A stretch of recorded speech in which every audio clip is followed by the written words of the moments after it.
Hello everyone. In this topic you will start to learn about the challenges that legal systems face with the transition of our society to a digital era. While you may have already grown up in a digital society, it wasn't always like this. Looking back at the Western society's history, the shift from analog to digital occurred very quickly during what we call the digital revolution. This period, marked by the rapid spread of information technologies, transformed business, economies, politics, and societies. Naturally, it also impacted the development of crime and consequently how the law had to adapt to the unique challenges posed by the human factor in cybercrime. The digital revolution started in the late 20th century. The events that marked this period were, in the 70s, the development of the first personal computers. In the 80s, the popularization of those personal computers and the rise of graphical user interfaces. In the 90s, the widespread adoption of the Internet for commercial and personal use, but mostly the development of the World Wide Web. Even though the computer-based protocols that gave birth to the Internet can be dated back to the 50s in the military sector, it was the hypertext that boosted the incredible spread of the Internet for one reason: simplicity. This is how you created web pages back in the 80s. You needed to code and you obtained these menu basic pages in which you chose numbers to navigate. For example, this is the usual page of a university. And now, with the development of the graphical interfaces, you don't need a technical knowledge to create your web pages or to use the internet. So let people enter into the game. You just follow the steps. Something similar is happening now with the artificial intelligence. Even though its development can be tracked back several decades, it is now when it has been put in the hands of lay people in a simple way. So it's being massively used for everything, and it's also a turning point for humanity in so many ways. And finally, of course, along the 2000s, the rise of social media, smartphones, and high-speed internet access. It all transformed how information is created, shared, and accessed, impacting various aspects of society, including business, communication, and culture. Let me recommend the BBC documentary The Virtual Revolution. I highly recommend it because it explains very well how the internet transformed the world, starting from the hippie revolution to the rise of big commercial companies like Microsoft or services like Wikipedia. There are 4 chapters exploring the profound impact of the internet on society, culture, and technology. It's a great resource to understand the significance of the internet arrival and its role in shaping the contemporary world. If you have the chance, watch at least the first one, The Great Leveling. This transformation that our world experienced during the last decade has affected also how the legal system evolved to regulate the new fields in social life. In the first part of the subject, you studied law trends. There were 5 main trends. First, the unification of law. It means making law more similar worldwide so that individuals, companies, and states can interact with each other better.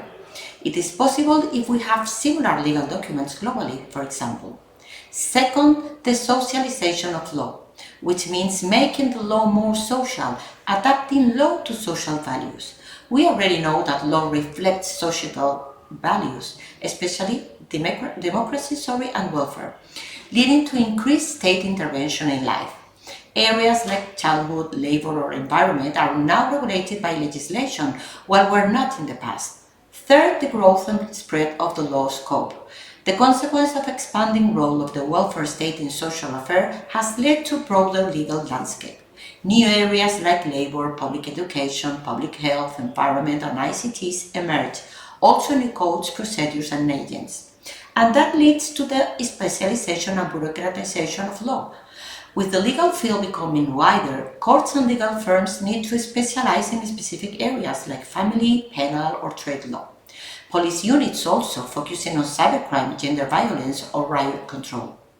Specialization demands a bureaucratic structure to ensure objectivity, as organizing in a systematic manner becomes essential to manage the complexity. Finally, the technification and greater importance of scientific methods. It's obvious that legal technification aligns with societal trends. Technology, including computers and digitization, influence trade, crime and administration. In this context, scientific experts gain significance, often serving as judges due to their testimony being deemed as judgment in their respective fields.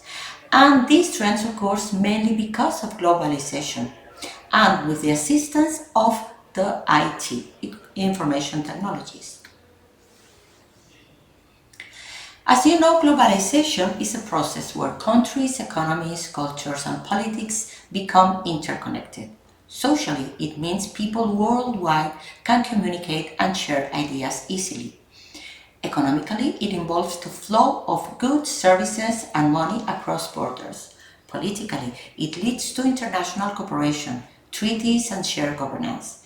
Legally, it involves crafting international laws and agreements.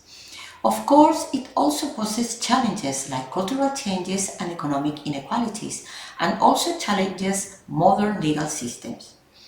There are social changes on one side. Family and social models have evolved. Monoparental families, same-sex couples, intergenerational families, co-housing way of living. Depending on the ideology behind every government, of course, some laws will be dropped and others not. Economic changes. Globalization allows commercial agreements among several countries under different legal systems at different levels, local, national, and regional.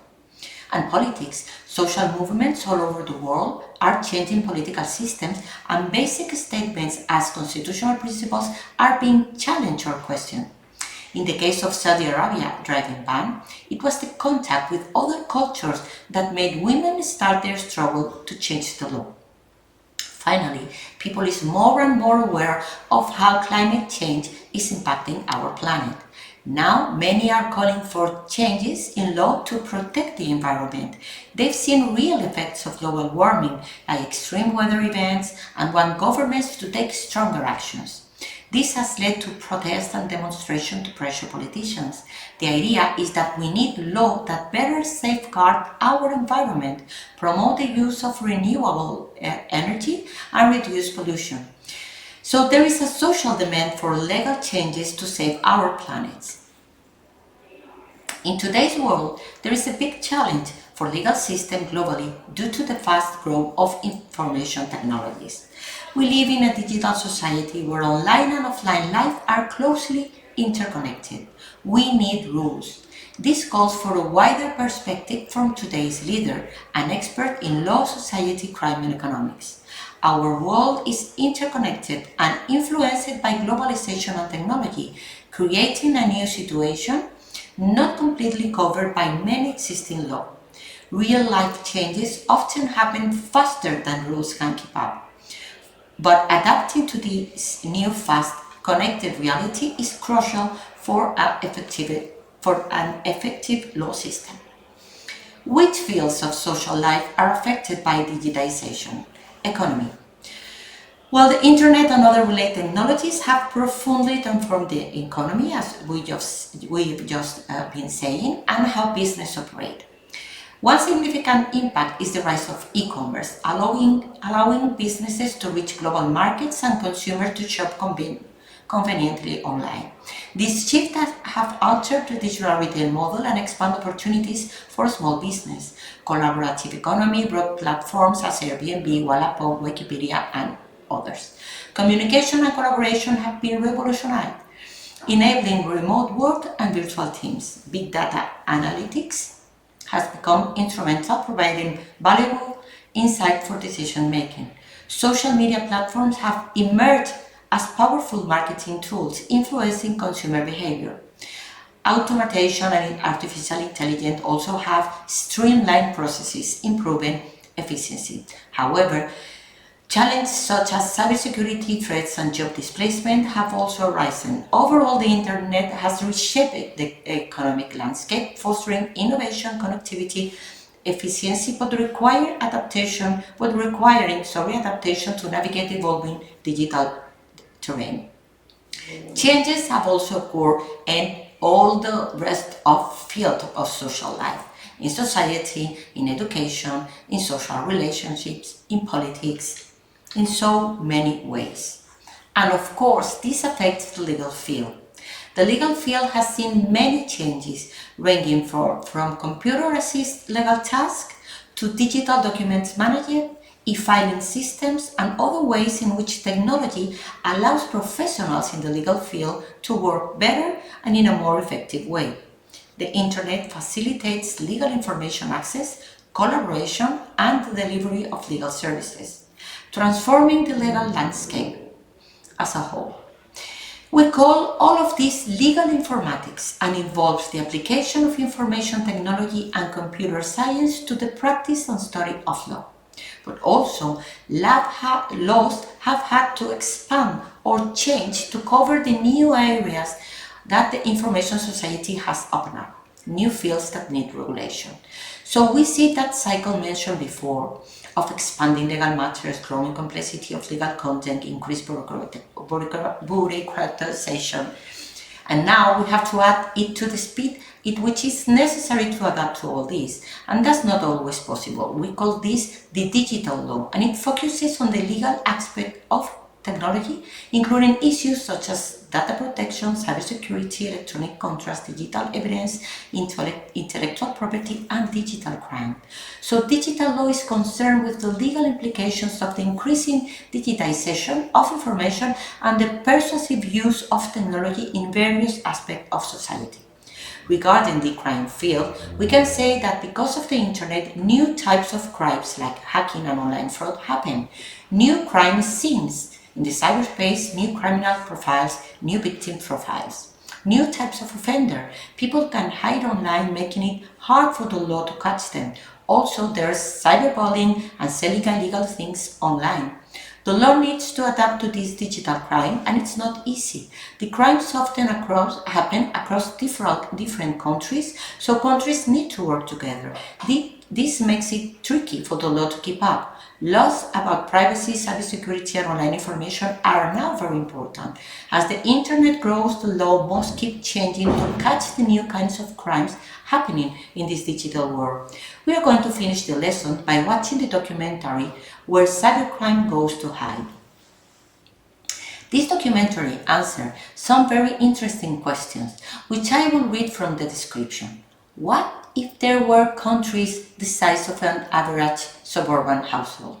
What if they had their own rules, law, and currency? What if one of them almost broke the entire internet to its knees? They are called data havens, and they are the Switzerlands of the internet. Nearly every cyber criminal alive walks these halls, virtually or literally. The title of the documentary is The Most Dangerous Town in the Internet, and it has two chapters. For this topic, we will watch the first one, Where the Cybercrime Goes to Hide. I hope you enjoy it, and see you in the next video.